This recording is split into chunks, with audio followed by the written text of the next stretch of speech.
시청자 여러분 안녕하십니까? 헬로티비 뉴스입니다. 먼저 오늘의 주요 뉴스부터 보고 오시죠.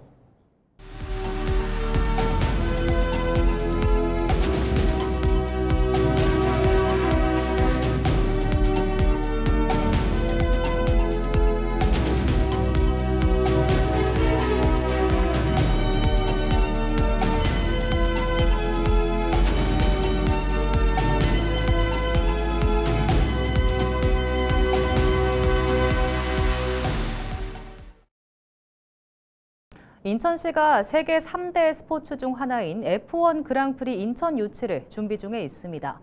최근에는 용역 결과가 긍정적으로 나오며 유치에 청신호가 켜졌는데요. 하지만 반대 의견도 나오고 있는 데다 지방선거 이후 사업이 본격적으로 추진되는 만큼 어떤 결과가 나올지 귀추가 주목됩니다. 송효찬 기자의 보도입니다.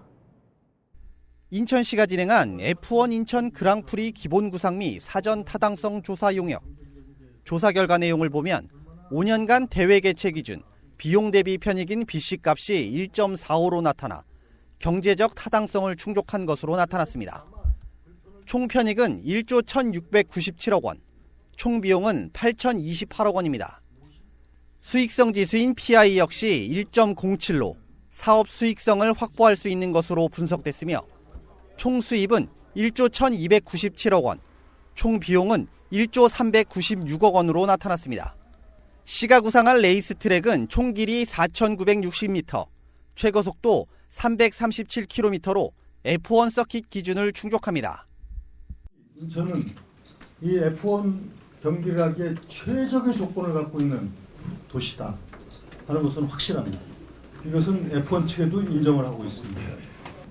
이 인천이 글로벌 탑10 시티로 가는 데 있어서 매우 획기적인 전환점이 마련될 것이라는 말씀을 드리고 국제적 위상을 높일 수 있는 결정적인 기회도 될 것입니다. 시는 이번 용역 결과를 토대로 중앙정부와 대회 유치 승인 절차를 협의하는 한편 민간 프로모터 및 F1 측과 수익 비용 구조를 구체화해 나갈 방침입니다. 문제는 해당 사업이 지방선거 이후 본격화될 것이라는 것입니다. 당초 사업의 밑그림이 될 용역 자체가 두 차례 유찰로 지난해 6월 착수됐고 완료 시기도 지난해 11월에서 두 번 밀려 4월로 연기되면서 진척을 보지 못했습니다. 그 사이 지방선거가 코앞으로 다가오면서 변수가 커진 상황. 특히 더불어민주당 후보로 공천받은 박찬대 국회의원은 앞서 저서와 각종 인터뷰를 통해 비판적 시각을 드러냈고 최근에도 F1 성과에 대해 회의적인 입장을 보이고 있습니다. 박찬대 의원은 F1 유치와 관련해 비용 대비 효과 측면에서 성과를 기대하기 어렵다는 취지의 발언을 하기도 했습니다. 재정 건전성과 정책 우선순위 측면에서 신중한 접근이 필요하다는 것. 특히 시민 체감도가 높은 교통 인프라 확충과 AI 바이오 산업 육성 등 미래 성장 기반 구축에 집중해야 한다는 입장을 제시하기도 했습니다. 지방선거가 40여일 앞으로 다가온 가운데 선거 결과에 따른 F1 대회 유치 여부에 시선이 모이고 있습니다. 헬로티비 뉴스 송유차입니다. 계양구청장 선거 대진표가 확정됐습니다. 더불어민주당에서는 박형우 예비후보가 4선에 도전하는데요. 국민의힘에선 이병택 예비후보가 일찌감치 공천을 확정짓고 선거운동에 나선 상황입니다. 조국혁신당에서는 전영성 계양지역위원장이 예비후보 등록을 마쳤습니다. 이재필 기자가 보도합니다. 더불어민주당 계양구청장 후보로 박형우 예비후보가 선출됐습니다. 박 예비후보는 지난 17일부터 19일까지 진행된 민주당 계양구청장 후보 결선에서 상대인 김광 예비후보를 누르고 공천을 확정지었습니다. 3선 계양구청장 출신인 박 예비후보는 이번 지방선거에서 4선에 도전하는 상황. 박 예비후보는 계양 테크노밸리 내 성공적 기업 유치와 광역철도망 구축을 주요 공약으로 내세우며 지역 발전의 적임자임을 강조했습니다. 아파트를 또 주거를 유치하기 위해서 테크노밸리를 유치한 것은 아니잖아요. 그래서 진짜 IT 기업이라든가 바이오 기업, 진짜 세계적인 기업을 좀 유치했으면 좋지 않을까. 국민의힘에서는 이병택 예비후보가 경선에서 조동수 예비후보를 누르고 일찌감치 공천을 확정지었습니다. 국민의힘 인천시당 부위원장을 역임한 그는 현재 국민의힘 인천시당 행복도시계획 특별위원장을 맡고 있습니다. 특히 지난 지방선거에서 계양구청장에 도전했다 낙선했는데 이번에는 반드시 서력한다는 각오. 이 예비 후보는 원도심 발전과 계양 테크노밸리의 성공 추진, 낮은 재정 자립도 문제 해결 등을 공약했습니다. 지혜로운 계양구민 여러분, 계양구민의 선택이 4년 뒤에는 반드시 옳았다는 것을 여러분께 확실하게 보여드리겠습니다. 고맙습니다. 조국혁신당에서는 전영성 예비 후보가 나섭니다. 조국혁신당 계양지역위원장인 전 예비 후보는 민주평화통일자문위원을 맡고 있습니다. 헬로티비 뉴스 이재필입니다. 인천시 교육감 선거와 관련해 보수 진영이 통합을 위한 첫걸음을 내딛었습니다. 연규원 이대형 이현준 예비 후보는 20일 인천시 교육청 앞에서 기자회견을 열고 인천 중도보수 교육감 후보 단일화 합의 공동선언을 발표했는데요. 이날 예비 후보들은 무너진 인천 교육을 바로 세우기 위해 만장일치 합의를 통한 후보 단일화를 공식 선언한다며 거짓을 상식으로, 탐욕을 헌신으로 바꾸는 역사적 과업을 위해 오직 승리를 위한 원팀이 되기로 합의했다고 밝혔습니다. 특히 이들은 이념 편향 교육 바로잡기와 선심성 포퓰리즘 정책 저지, 밀실 야합 정치 의혹 단죄 등 3대 교육 적폐를 반드시 청산하겠다고 덧붙였습니다. 이들은 또 네거티브를 배제하고 정책 선거를 진행하겠다는 뜻도 전했습니다. 올해 6.3 지방선거부터 적용되는 인천시의원 정수가 현행 40명에서 45명으로 늘어납니다. 국회 정치개혁특별위원회는 지난 18일 이 같은 내용이 포함된 공직선거법 개정안이 국회를 통과했다고 밝혔습니다. 이번 개정안 통과로 인천 지역 시의원 정수는 기존 36명에서 39명으로 비례대표는 4명에서 6명으로 각각 증원됐습니다. 신설된 선거구는 연수구 제6선거구와 검단구 제3선거구, 영종구 제2선거구 등 3곳입니다. 연수구는 인구 기준 초과에 따라 검단과 영종구는 자치구 신설과 인구 증가를 반영해 각각 늘었습니다.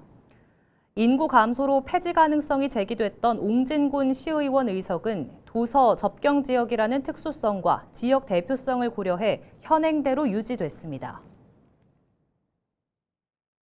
더불어민주당이 6.3 지방선거 부천시장 후보로 현직 시장인 조용익 후보를 최종 확정했습니다. 조용익 후보는 지난 18일부터 이틀 동안 진행된 양자 결선 투표 결과 서진웅 후보를 누르고 민주당의 최종 후보로 선출됐습니다. 이로써 부천시장 선거는 조용익 더불어민주당 후보와 광내경 국민의힘 후보의 양자 대결 구도로 치러집니다. 광내경 국민의힘 부천갑 당협위원장이 20일 민선국이 부천시장 선거 출마를 공식 선언했습니다. 광내경 국민의힘 후보는 출마 선언을 통해 16년 동안 이어진 일당 독식 구조, 견제와 경쟁이 사라진 정치가 오늘의 부천을 만들었다며 부천의 정치를 경쟁하게 만들고 긴장하게 만들고 일하게 만들겠다고 밝혔습니다. 곽 후보는 불필요한 사업과 지출 등을 정리하는 재정개혁 단행, 연봉 1억 원 이상의 일자리 2만 개 확보, 특화형 고등학교 설립 등 교육도시 부천 등을 공약했습니다. 임혜규 전 국회의원 보좌관으로 정치에 입문한 광내경 국민의힘 부천시장 후보는 재선 부천시의원 출신으로 현재 부천시의회 행정복지위원장을 맡고 있습니다. 부천은 반드시 다시 일어나야 합니다. 저 8년 시의원을 하면서 시민들로부터 일 잘하고 꼭 필요한 사람이라는 과분한 평가를 받았습니다. 국회의원 보좌관으로서 입법과 행정과 현장의 문제를 직접 경험하고 시민의 목소리를 가장 가까이서 들었습니다. 그 시간이 23년이었습니다. 이제는 그 경험으로 부천을 책임지겠습니다. 우형찬 전 서울시 의원이 6.3 지방선거 더불어민주당 양천구청장 후보로 최종 선출됐습니다. 더불어민주당 서울시당은 16일과 17일 이틀간 실시한 양천구청장 후보 경선에서 우형찬 후보가 최종 확정됐다고 밝혔습니다.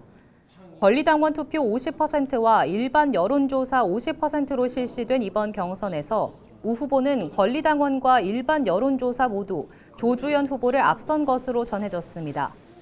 특히 우 후보는 조 후보가 20% 가점을 받았지만 경선에서 승리하면서 본선 경쟁력을 입증했다는 당내 평가를 받고 있습니다.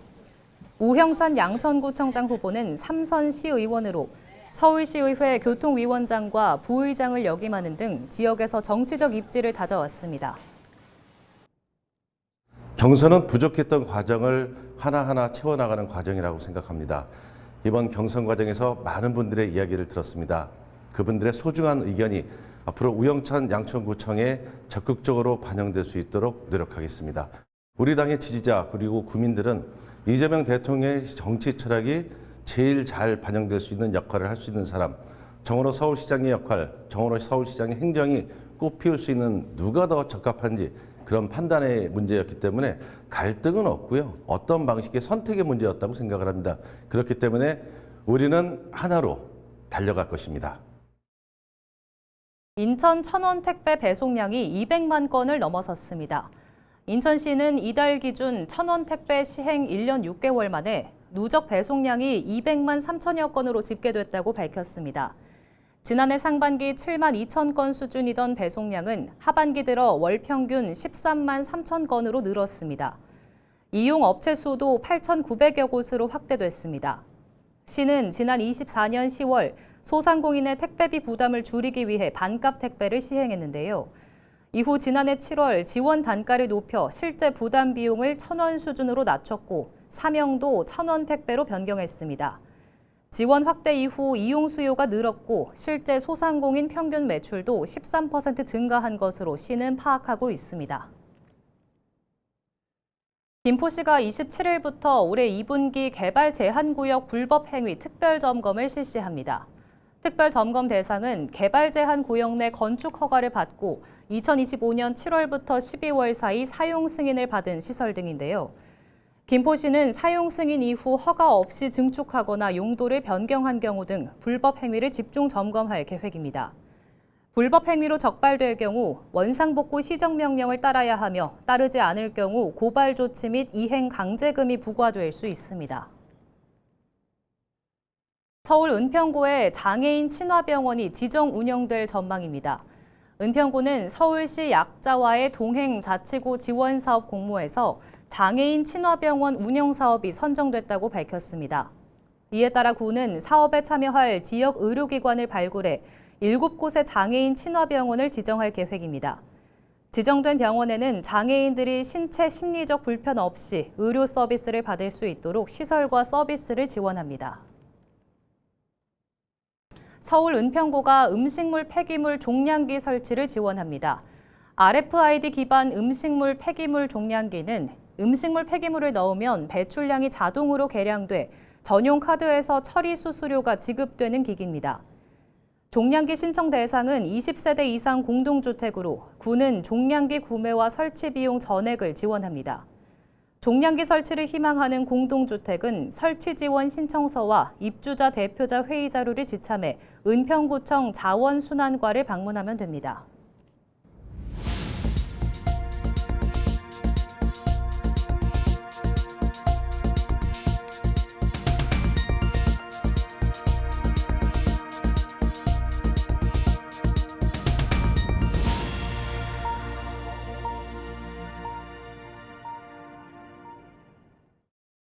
한국 GM이 최근 6억 달러 규모의 투자 계획을 발표하고 폐쇄하기로 했던 9개 직영 정비소를 3개의 기술센터로 재편하면서 노사 간 갈등은 잠시 가라앉은 상황입니다. 하지만 노조는 여전히 신차와 미래차 생산 계획이 없는 상황이라며 구조조정과 철수 우려가 줄지 않았다고 강조하고 있습니다. 이관성 기자가 보도합니다. 지난 2007년 한국GM 군산 공장에 입사한 직원 양재명 씨는 2018년 공장이 갑자기 폐쇄돼 무급 휴직자가 됐습니다. 생활고를 겪던 양 씨는 다행히 2년여가 지나 부평 2공장으로 복직했고 타양살이를 시작했습니다. 하지만 4년여 뒤 다시 공장이 문을 닫게 됩니다. 군산 공장에 인해서 한번 소속이 바뀌었고 저기 2공장으로 인해서 소속이 바뀌었고 그다음에 정비사업소에서 소속이 바뀌었고 이번에는 이제 1공장으로 소속이 바뀌었는데 향후 2028년도에는 또 어떤 소속을 바뀔지 정말 왔는데도 불안하고 직원들의 구조조정 우려와 국내 언론의 철수 우려가 줄지 않자 한국GM은 최근 한국 사업장이 글로벌 소형 SUV 생산 거점이라며 6억 달러 규모의 투자 계획을 발표했습니다. 기존 생산 모델의 상품성을 개선하고 부평 공장에 30여 년 만에 프레스 설비를 현대화하는 내용입니다. 한국GM은 단기 철수를 고려한다면 30여 년 만에 이 같은 대규모 설비 투자가 불가능하다며 철수 우려를 반박하고 있습니다. 하지만 노조는 지난 2017년 공장을 폐쇄했던 호주 공장의 사례를 우려하고 있습니다. 대표적으로 호주는 지난 2020년, 2017년 공장 폐쇄를 단행하고 2020년에는 브랜드 철수까지 했습니다. 저희가 호주를 주목하는 이유는 패턴이 너무 똑같습니다. 지금 한국 GM에서 벌어지고 있는 GM이 벌이고 있는 패턴. 노조가 지목한 호주식 철수 패턴의 핵심은 생산과 연구의 법적 분리 그리고 신차 배정 없는 유지 보수 성격의 투자입니다. 실제로 호주 홀덴 공장은 폐쇄 직전까지도 투자를 지속했지만 정작 미래를 담보할 신차 배정은 이루어지지 않았습니다. 6억 불 투자 유치는 상당히 좀 긍정적인 신호를 볼 수 있는데 신차에 대한 배정이라든지 이런 부분들을 추가적으로 진행을 할 필요성이 있고요. 정부하고의 협상, 특히 미국 관세에 대한 부분들을 한국 정부와 좀 코업을 통해 가지고 적극적인 의지를 보이는 게 철수설을 불식시키는 가장 좋은 방법이라고 볼 수 있습니다. 지난 2018년 산업은행이 8천억 원의 공적 자금을 투입하며 받아냈던 10년 유지 협약 종료는 이제 2년여가 남았습니다. 한국 GM이 호주 홀덴의 전철을 밟게 될 수도 있다는 우려 속에 노조와 지역사회는 정부와 정치권이 골든타임을 놓치지 말아야 한다는 목소리를 높이고 있습니다. 헬로우 TV 뉴스 이관서입니다.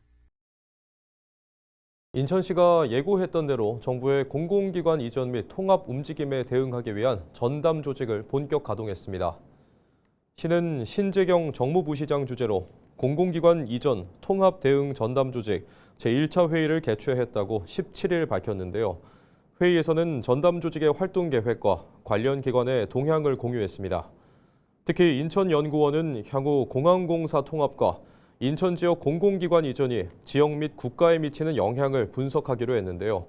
시는 회의 결과에 따라 이전 및 통합이 거론되는 각 공공기관 관계자들과 소통하는 한편 시민사회와 긴밀한 협력 체계를 구축한다는 방침입니다. 인천 특수교사 사망 사고와 관련해 유가족이 인천시 교육청을 상대로 행정소송에 들어갔습니다.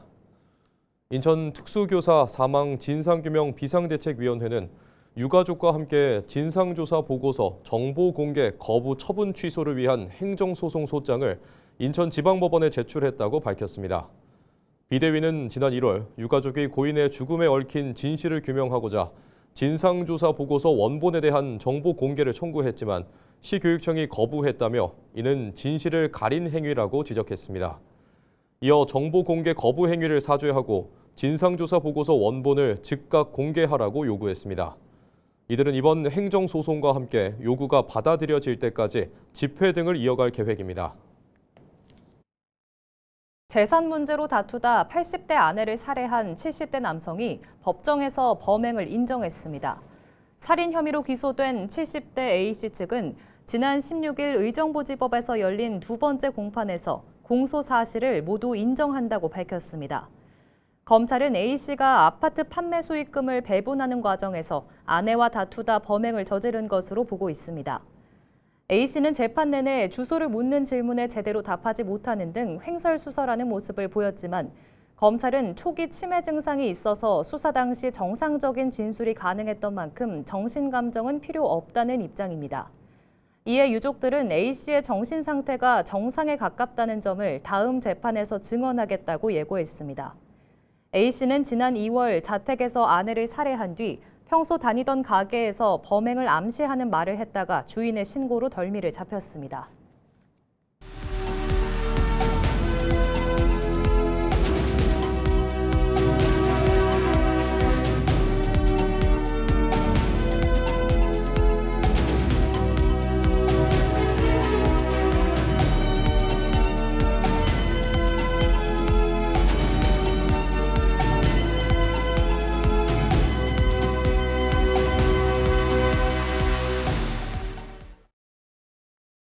이상으로 뉴스를 마칩니다. 시청해주신 여러분 고맙습니다.